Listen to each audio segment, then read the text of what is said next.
Hello and welcome. It's good to have your company at 7:30 p.m. in Iran's capital, Tehran. This is Press TV International News. Our lead story, Britain's media regulator OFCOM has finally removed Press TV from the Sky platform. The British government's media regulatory body, OFCOM, finally forces Press TV off air in Britain. OFCOM earlier fined Press TV Limited in London £100,000 for the channel's airing of a 10-second news clip. At the same time, OFCOM has made moves to revoke the license of Press TV Limited in the UK for what it calls Press TV Limited's TV Limited does not have control over the broadcast. Why is it getting fined? And, if it does have control, why is the license being revoked? Ofcom contradictions are nothing new for Press TV. The British government's media tool has on several occasions changed its decisions regarding Press TV in its two-year campaign against the alternative news channel. Ofcom claims it is not a government organisation in response to Press TV's complaints about the body's subservience to the British government and the monarchy that have been a focus of Press TV's critical coverage in recent years. But there is every indication that it is. It gets both its authority and funding from the British government. Ofcom was created by an Act of Parliament and gets most of its funding from governmental grants and aid. Britain's Office for National Statistics has also said Ofcom must be reclassified as a central government unit. As a news channel broadcast in the UK, Press TV has shed more light on the British government's domestic and foreign policies. It has aired critical views regarding Britain's involvement in wars of aggression in Iraq and Afghanistan. It has also shown the close ties between the British royal family and the UK-founded monarchies in the Persian Gulf region, including the autocratic regimes in Bahrain and Saudi Arabia, which have been oppressing their people for decades. Press TV has also provided critical coverage of the extravagant costs of Britain's royal wedding at a time of great financial difficulty for ordinary Britons. The channel covered the 2011 unrest in Britain and the heavy-handed police crackdown drawing the ire of London's ruling establishment. The move by Ofcom to remove Press TV from the Sky platform aims to end Press TV's broadcasting in the UK. But the media arm of the British royal family fails to grasp the reality of mass communication in the modern era and the impossibility of containing the free flow of information. Our correspondent in London, Roshan Mohammad Saleh, tells us about the real reasons that might have been behind the decision to revoke Press TV's license in the UK off the Sky platform.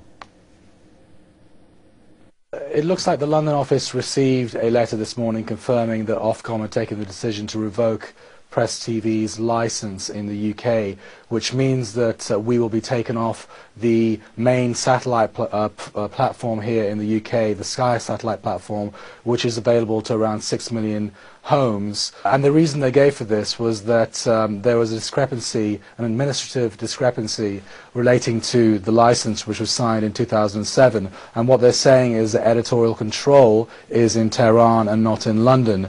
Now, obviously, this is very suspicious, given that it happened 4 years ago, and possibly that's an administrative thing that can be sorted out very easily. And also, all the other channels operate on exactly the same model. Al Jazeera, Russia Today, France 24, CCTV. Of course, their editorial control is ultimately where their headquarters are, which is in Doha, China, Russia, France, etc., etc. So Press TV operates on exactly the same model as all those other channels, yet it appears that Press TV is being signalled. It's not about an administrative matter. Tensions between Iran and the UK are very high at the moment, and this is being seen as by many people as a move to silence an alternative voice. That's our correspondent Roshan Mohammed Saleh talking to us earlier. Well, despite the revoking of Press TV's license in the UK off the Sky platform, you have several other alternative ways to hear the other side of the news from the Press TV channel. You can continue watching Press TV at the following internet addresses. We're going to see the chart in a moment. First of all, the Press TV website, presstv.ir, looking at presstv.co/live. Then you have zatu.com. ohtvbox.com and roku.com. Some of the addresses there off the internet where you can watch us, including livestation.com. Now you can also watch Press TV on the following satellites. You have Hotbird satellite 8 at 13 degrees east. You have Eurobird 1 at 28.5 degrees east, and SES Astra at 19.2 degrees east.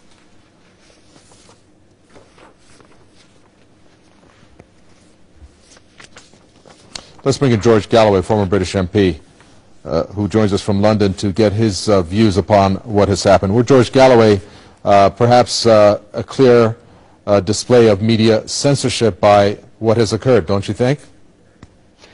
Yes, I sat in the British Parliament for almost 25 years and sat in the Parliament when OFCOM was created. And of course, none of this overtly political censorship was in the Parliament's mind when these proposals were laid before them. This is not about media regulation. After all, not only, as your correspondent said, are all sorts of foreign-based television channels modelled exactly along the same lines as Press TV, still broadcasting on the Sky platform, but you have the most disgusting, the most obscene sex channels by the dozen operating under Ofcom's nose, and of course they're free to do so. Our crime at Press TV was not only that we were telling the truth that some, indeed most, other broadcasters were deliberately concealing, but we were becoming more and more popular, which is why you're right to show the many different ways that it will still be possible to see Press TV in the United Kingdom, because we have built an audience for the station very quickly and very widely over the last couple of years, precisely because of the shortcomings of other channels. I've been saying all along that this is a blow, of course, to Press TV. It means some of our viewers will find it more difficult to watch us, but it's much more of a blow to the British government's hypocritical stance of being in favour of freedom of expression, freedom of speech. Indeed, we're often told here in Britain that we must actually go to war in other people's countries to bring such freedoms to them. Or we're told we must sanction other countries in order to help bring such freedoms to them. Well, now the whole world can see that flag that you're showing on the screen now is a flag of hypocrisy, not democracy.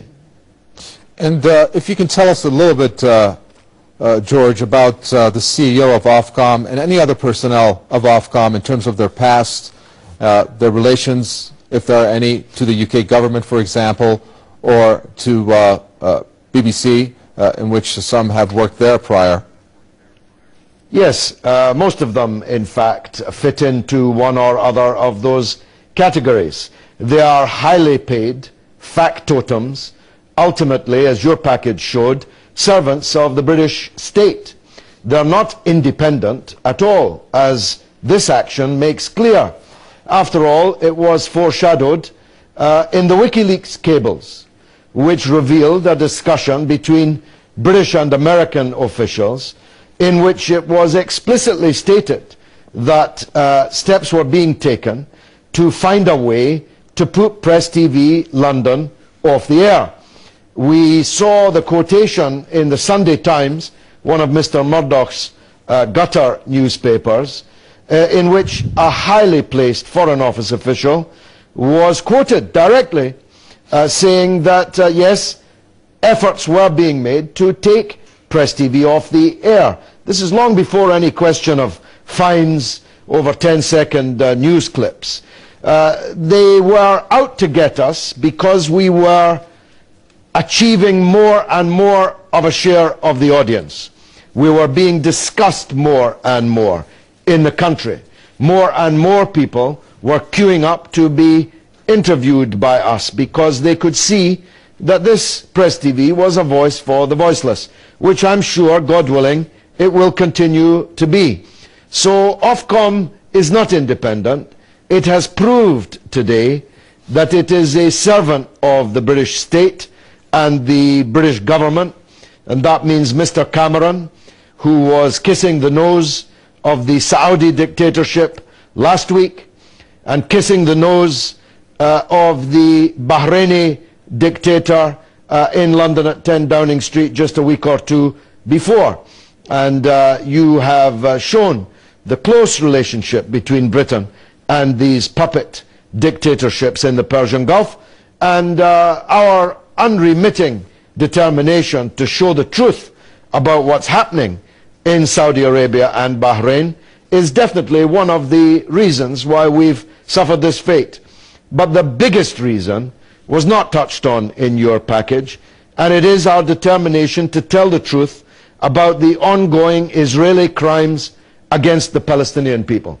That, if you were drawing up a list of crimes on our charge sheet, is definitely at the top. OFCOM has constantly harassed Press TV throughout the 4 years that I've worked there on the issue of Israel and Palestine. They think that they may have done Israel a favor today, but truthfully, Israel's in so much trouble, it'll take much more than this to effectively do Israel a favor.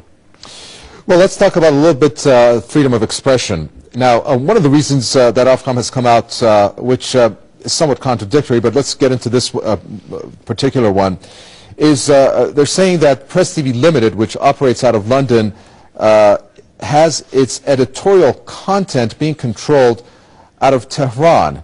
Now, the issue comes up, how do they know that? I mean, what do they mean, control? Is that something that they want to control, therefore, by accusing Press TV Limited of that?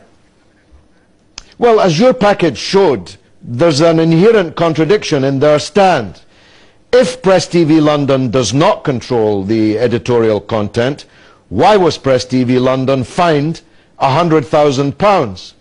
And if Press TV London does control the content, why has its license been revoked? Truthfully, this is all just window dressing.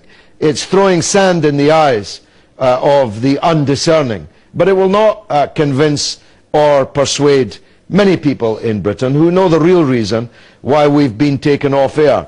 As my colleague Roshan made clear earlier in this bulletin, we are controlled in exactly the same way as France 24, CNN, Russia Today, CCTV, and any one of dozens of foreign-owned television stations who happen to be on the Sky platform.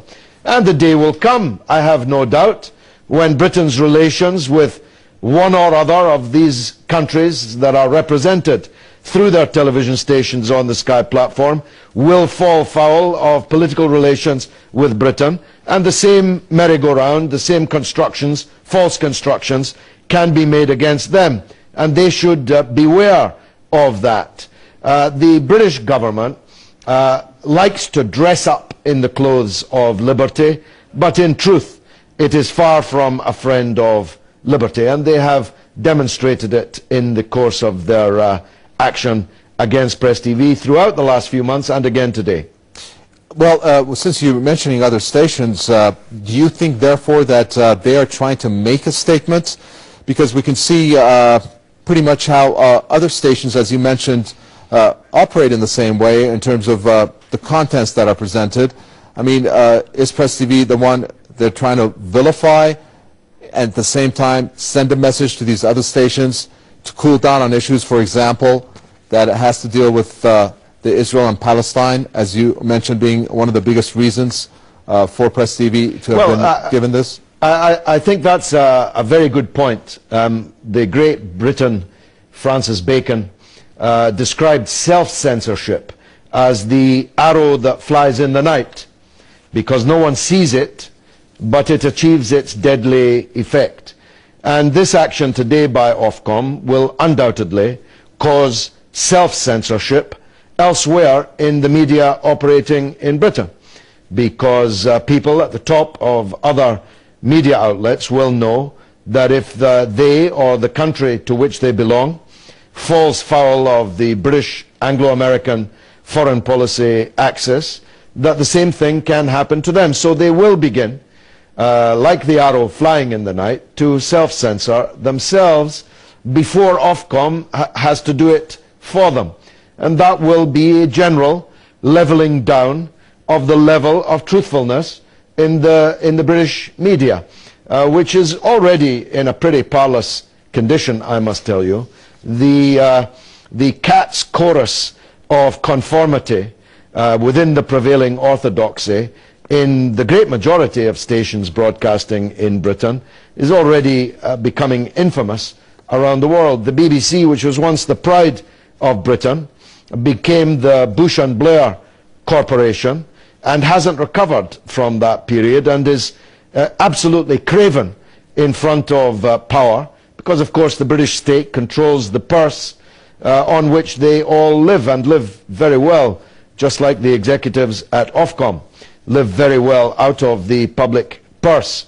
Of course, stations like Russia Today are much better than that, but they will undoubtedly be influenced by the actions of Ofcom today against Press TV, and that will lead to a loss for the viewer watching on the Sky platform. But we must stress that the number of people watching us on the Sky platform, whilst growing and whilst significant, pales into insignificance compared to the people watching us all over the world on a plethora of different platforms, and that today has begun to be replicated. I've had dozens already of emails in Britain from people telling me that they're still watching Press TV on one of the other satellites that you have mentioned, or through the internet, or through the downloadable app on their telephone. This is the 21st century. The era of the censor has largely gone. Okay, thank you very much. George Galloway, former British MT. We appreciate your statements there from London. Welcome.